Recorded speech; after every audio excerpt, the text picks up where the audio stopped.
कहानी की शुरुआत में हमें बताया जाता है कि जब से दुनिया पर सेवेंटी डीमन घोष ने जन्म लिया, तब से उनकी हजारों सालों से लड़ाई चल रही है। जब लड़ाई ज्यादा बढ़ गई तो ओली टेम्पल के 6 वॉरियर्स ने मिलकर इन डीमंस के खिलाफ लड़ने का फैसला किया, जो अलग अलग टेम्पल से थे। इसके बाद हम वॉरियर्स को देखते हैं जिन्हें यहाँ नाइट्स कहा जाता है। ये सभी यहाँ पर 54 रैंक वाले डीमंस को पकड़ने के लिए आए थे। हम देखते हैं कि डीमन गॉड नाइट से बहुत ज्यादा ताकतवर होता है, इसीलिए वो उन्हें आसानी से हरा रहा था। तभी यहाँ पर डीमन पिलर आ जाता है, जिससे डीमन और भी ज्यादा ताकतवर हो जाता है। ये सभी नाइट्स मिलकर उस डीमन के ऊपर हमला करते हैं, लेकिन इससे भी कोई फायदा नहीं होता। सभी नाइट्स इससे हैरान होते हैं। फिर वो डीमन वहाँ से भागने लगता है और सभी नाइट्स उसे पकड़ने की कोशिश करते हैं, लेकिन वो भाग जाता है। तभी और डीमन लॉर्ड फेंग जी आ जाता है, जो कि बहुत ज्यादा ताकतवर था। सभी नाइट्स अपनी पूरी शक्तियों से उस पर हमला करते हैं, लेकिन सिर्फ अपनी एक उंगली से सभी नाइट्स को रोक देता है, जिससे सभी दूर जाकर गिरते हैं।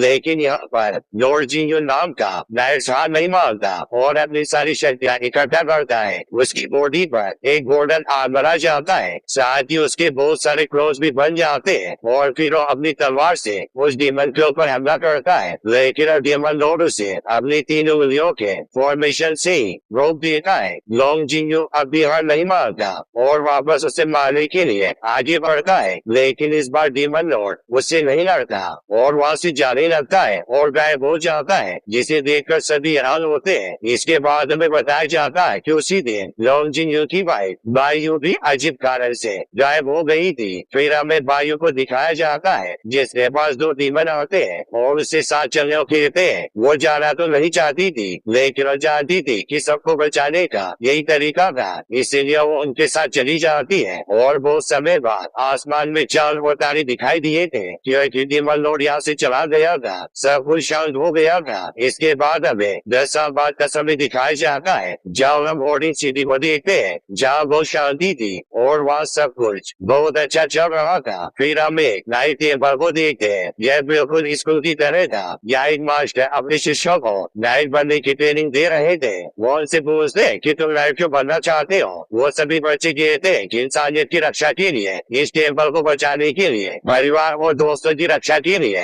दरअसल इन्हें यहाँ ट्रेनिंग करते हुए पूरा 1 साल हो गया था और आज इनकी एक परीक्षा भी होगी, जिसमें इनकी स्पिरिचुअल एनर्जी का टेस्ट होगा। इनके मास्टर इनसे कहते हैं कि अगर तुम्हारा नंबर 10 से नीचे हुआ तो फेल हो जाएगा और वो घर जाएगा। अब परीक्षा शुरू होती है और सबसे पहले जियान हो जाता है और उसका एनर्जी नंबर 13 आता है, यानी कि वो पास हो गया था। अब ऐसे ही सभी आते हैं, कुछ उनमें से फेल भी हो जाते हैं। आखिर में हम लॉन्ग आउट चेन को देखते हैं। जब वो अपनी तलवार उस स्पिरिचुअल पिलर पर मारता है तो उसका नंबर आता है 9, यानी कि इस परीक्षा में फेल हो गया था। सभी ये देखकर बहुत ज्यादा हैरान और उदास हो जाते हैं। किसी को भी इस पर विश्वास नहीं हो रहा था कि हाओचेन फेल हो गया। हाओचेन अपने मास्टर के पास भागकर जाता है और एक और मौका मांगता है, लेकिन ऐसा नहीं कर सकते थे क्योंकि फिर उन्हें सभी को एक मौका देना पड़ता।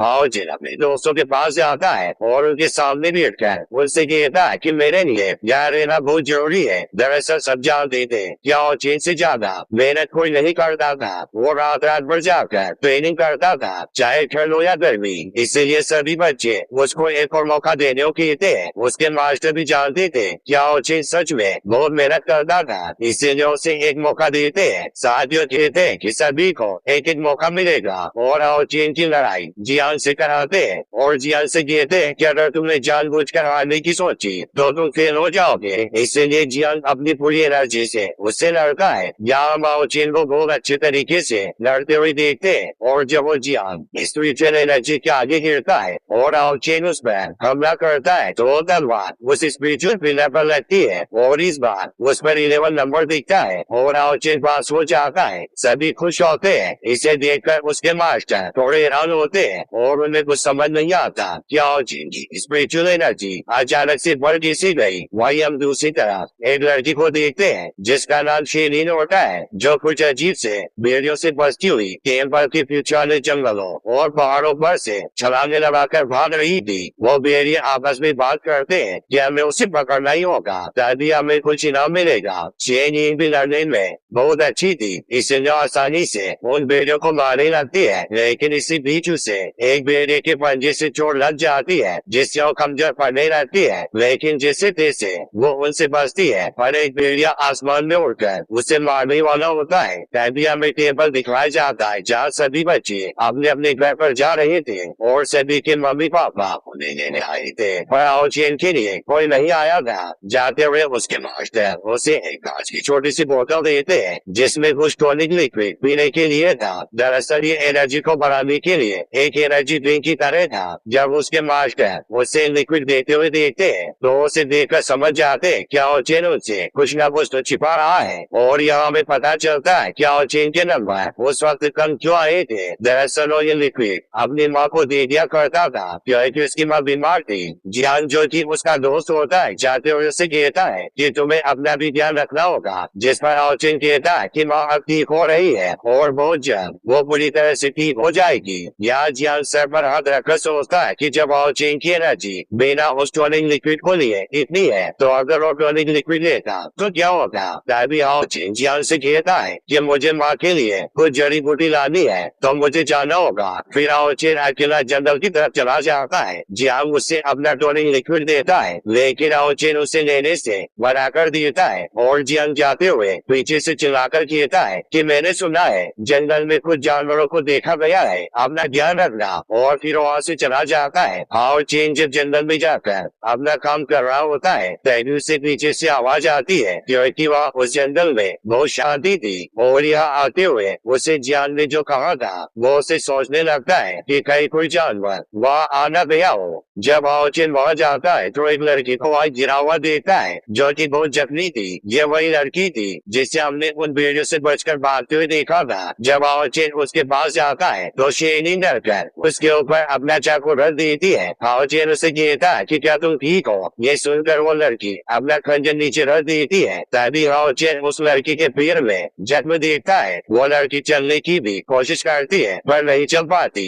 और इधर उधर देखने लगती है। ओजेन पूछता है कि तुम क्या ढूंढ रही हो। वो लड़की ओजेन के हाथ पर लिखती है और हमें पता चलता है कि वो लड़की बोल नहीं सकती थी। वो ओजेन को लिखकर बताती है कि उसके पीछे कुछ बुरे लोग पड़े हुए हैं। वो ओजेन से कहती है मेरी मदद करो सिस्टर। तभी ओजेन कहता है मैं लड़का हूँ लड़की नहीं, और ओजेन को भागने को कहती है। ओजेन कहता है कि लड़का कभी नहीं भागता और आज कुछ भी था क्योंकि परीक्षा में पास हुआ था, इसीलिए उस लड़की को तलवारबाजी कर दिखाता है। तभी एक बार उसकी तलवार उसके पीछे किसी को लगती है और जब वो देखता है तो वहाँ वही भेड़िए थे जो उस शेरनी का पीछा कर रहे थे। ओजेन उससे डरकर उस लड़की को उठाकर वहाँ से भागता है और कुछ भेड़िए उनके पीछे भागते हैं। भागते हुए ओजेन के चेहरे पर जंगल के पेड़ों की कुछ लकड़ियां भी लगती है जिससे उसे चोट भी लग जाती है, लेकिन वो नहीं रुकता।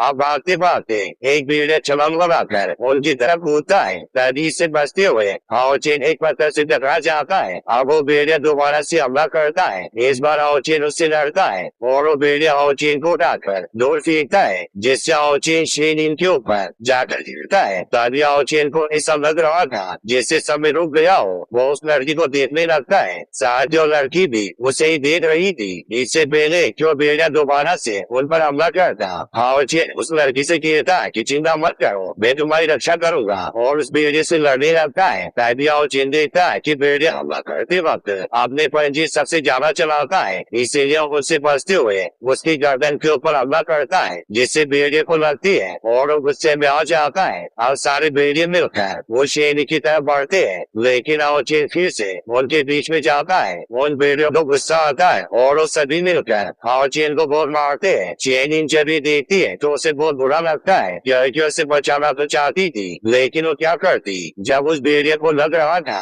कि ओजेन अब खड़ा नहीं होगा तो उस लड़की की तरफ बढ़ता है, लेकिन तभी वो रुकता है क्योंकि ओजेन इतना जख्मी होने के बाद भी खड़ा हो गया था। अभी देखकर वो भेड़िए उसे उठाकर उसे जान से मारने वाला होता है क्योंकि ऐसा लग रहा था जैसे उसके अंदर जान ही नहीं बची। तभी ओजेन तलवार को उसकी गर्दन में घुसा देता है और उस शेरनी के पास जाकर कहता कि पास ही एक रोड है तो वहाँ चली जाओ, मैंने थोड़ी देर तक वो रोक सकता हूँ। लेकिन तभी भेड़िए उनकी तरफ आने लगते हैं। ओजेन खड़ा हो जाता है। वो शेरनी ने ओजेन को देखा तो उसके अंदर भी हिम्मत आ गई थी, इसीलिए वो भी अब लड़ने के लिए खड़ी हो जाती है। अब कुछ देर तक वो बहुत ही अच्छे तरीके से लड़ते हैं, लेकिन वो भेड़िए रुक ही नहीं रहे थे।